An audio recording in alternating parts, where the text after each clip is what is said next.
اسے صلاۃ التسبیح کہا جاتا ہے۔ صلاۃ التسبیح کے 4 نوافل نہایت ہی فضیلت، اہمیت اور برکت کے حامل ہیں۔ اس ویڈیو میں صلاۃ التسبیح کے نوافل ادا کرنے کا صحیح طریقہ بتایا جائے گا۔ گزارش ہے کہ اس ویڈیو کو آخر تک ضرور دیکھیں تاکہ اس نماز کو ادا کرنے کا مکمل طریقہ سیکھ سکیں۔ محترم ناظرین، لیلۃ القدر نہایت ہی فضیلت، برکت اور مغفرت والی رات ہے۔ پھر اس رات کی اہمیت اور انفرادیت کے حوالے سے اللہ تبارک و تعالی نے خود قرآن پاک میں ارشاد فرمایا ہے، لیلۃ القدر خیر من الف شہر، کہ اس رات میں کی گئی عبادت کا درجہ 1000 مہینوں کی عبادت سے افضل ہے، یعنی یہ رات 1000 مہینوں سے اعلیٰ و ارفع ہے۔ محترم ناظرین، یہ رات 1000 مہینوں سے کتنی افضل ہے، اس کی اہمیت و افادیت کس قدر بلند ہے، یہ تو بس اللہ تبارک و تعالی ہی بہتر جانتا ہے۔ حضور نبی کریم صلی اللہ علیہ وآلہ وسلم اس رات کو حاصل کرنے کے لیے، لیلۃ القدر کو پانے کے لیے رمضان المبارک کے آخری عشرہ میں اعتکاف فرمایا کرتے تھے۔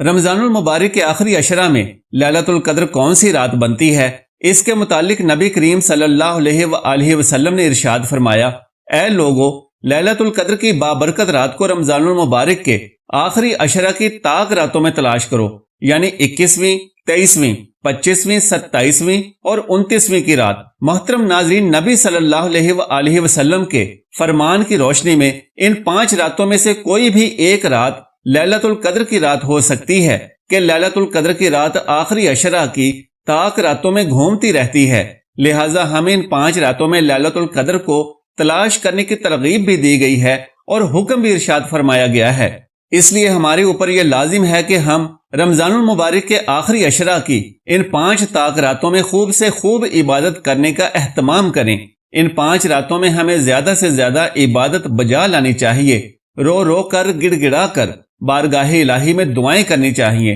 گناہوں کی بخشش کا سوال کرنا چاہیے، باعزت روزی رزق کا سوال کرنا چاہیے، سکرات الموت کی سختی سے بچنے کی التجا کرنی چاہیے، خاتمہ بالخیر کی درخواست کرنی چاہیے، نوافل اور قیام کا خوب سے خوب تر اہتمام کرنا چاہیے۔ محترم ناظرین، بہت سارے خواتین و حضرات یہ جاننا چاہتے ہیں کہ شب قدر کے نوافل پڑھنے کا طریقہ کیا ہے، شب قدر کے نوافل کیسے پڑھیں، ان کی نیت کا طریقہ کیا ہے، کتنی رکعتیں پڑھیں اور ان میں کون سی صورتیں پڑھنا زیادہ افضل ہے۔ حضور نبی کریم صلی اللہ علیہ وآلہ وسلم نے اپنے پیارے چچا جان حضرت عباس رضی اللہ تعالی عنہ سے فرمایا، اے میرے چچا جان، کیا میں آپ کو عطا نہ کروں، کیا میں آپ پر احسان نہ کروں کہ جب آپ یہ عمل کریں تو اللہ تبارک و تعالیٰ آپ کے گناہوں کو بخش دے اور آپ کے تمام صغیرہ کبیرہ گناہوں پر کلمہ عفو پھیر دے۔ اس کے بعد پھر نبی کریم صلی اللہ علیہ وآلہ وسلم نے ان نوافل کا ارشاد فرمایا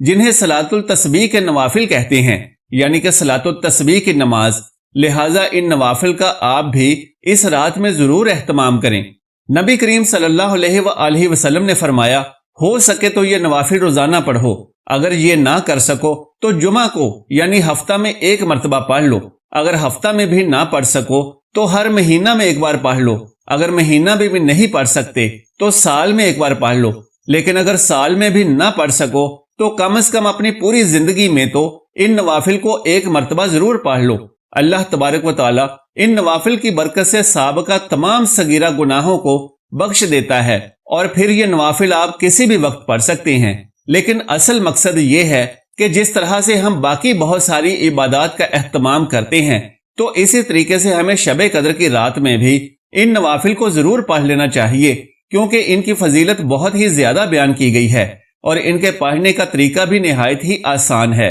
محترم ناظرین، صلاۃ التسبیح کی 4 رکعت نماز ادا کرنے کا مکمل طریقہ جان لیجئے۔ اچھی طرح سے وضو کرنے کے بعد صلاۃ التسبیح کے یہ نوافل ادا کیجئے۔ سب سے پہلے یوں نیت کیجئے، میں نیت کرتا ہوں یا کرتی ہوں 4 رکعت نفل صلاۃ التسبیح کی واسطے اللہ تبارک و تعالیٰ کے منہ میرا خانہ کعبہ کی طرف، اللہ اکبر۔ نیت کو دل میں بھی کر سکتے ہیں، کوئی حرج نہیں اور بالکل درست عمل ہے۔ نیت کر کے اللہ اکبر کہنے کے بعد ہاتھ باندھ لیں اور ثنا پڑھیں۔ ثنا پڑھنے کے بعد 15 مرتبہ یہ تسبیح پڑھیں، سبحان اللہ والحمد للہ ولا الہ الا اللہ واللہ اکبر۔ یہ صلاۃ التسبیح کے نوافل کی تسبیح ہے، اور کہاں کہاں پر کتنی تعداد میں پڑھنی ہے وہ یہاں بتایا جا رہا ہے۔ مکمل توجہ سے سماعت فرما لیجئے۔ سب سے پہلے نیت کریں پھر تکبیر تحریمہ یعنی اللہ اکبر کہنے کے بعد ہاتھ باندھ لیں،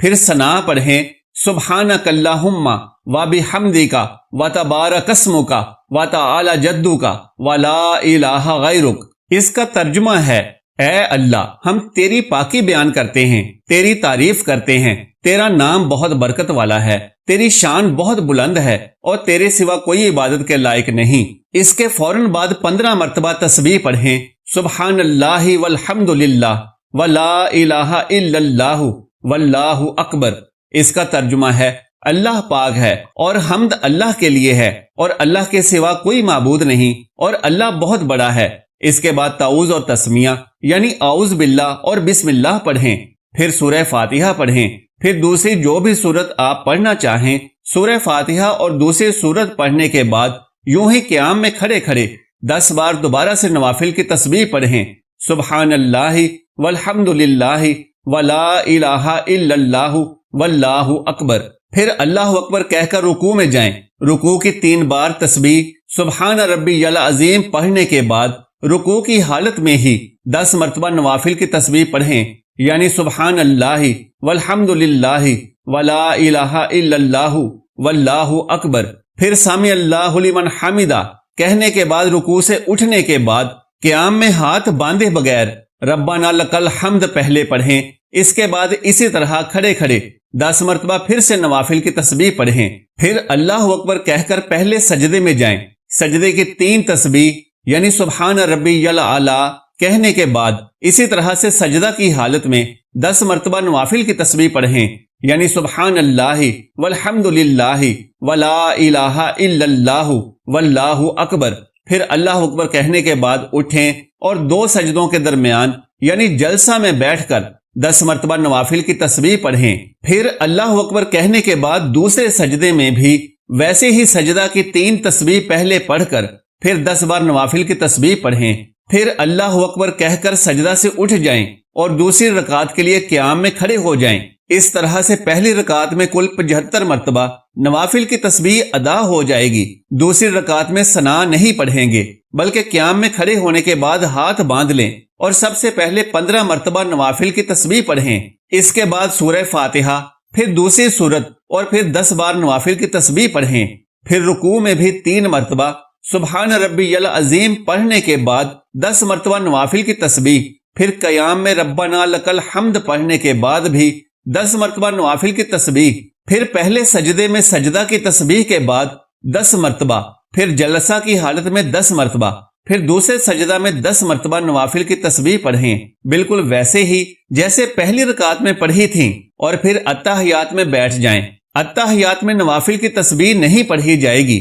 اتحیات پڑھیں، درود ابراہیمی پڑھیں، دعا پڑھیں رب اجعلنی، اور پھر اللہ اکبر کہہ کر اٹھ جائیں۔ تیسری رکعت کو پہلی رکعت کی طرح ثنا سے شروع کریں جیسے پہلی رکعت کی تھی، اور بالکل پھر سے پہلی اور دوسری رکعت کی طرح ہی تیسری اور چوتھی رکعت مکمل کریں، پھر اتحیات میں بیٹھ جائیں اور اتحیات کے بعد درود شریف اور دعا کے بعد سلام پھیر لیں۔ جب آپ یہ 4 رکعت نماز نوافل یعنی صلاۃ التسبیح پڑھ چکے ہوں گے تو اس کی ہر رکعت میں 75 بار نوافل کی تسبیح یعنی سبحان اللہ والحمد للہ ولا الہ الا اللہ واللہ اکبر پڑھ چکے ہوں گے، اور یوں یہ تسبیح 300 مرتبہ مکمل ہو چکی ہوگی۔ یہ 4 رکعت صلاۃ التسبیح پڑھنے کا بالکل صحیح اور درست طریقہ ہے۔ محترم ناظرین، اس کے بعد جتنا زیادہ ہو سکے درود شریف پڑھیں، دوسرے ذکر اذکار کریں، کلمہ طیبہ یعنی لا الہ الا اللہ پڑھیں۔ ہر مسلمان کو چاہیے کہ شب قدر کی فضیلتوں، رحمتوں، برکتوں اور سعادتوں کو حاصل کرنے کے لیے زیادہ سے زیادہ قیام کریں، زیادہ سے زیادہ عبادت کریں، زیادہ سے زیادہ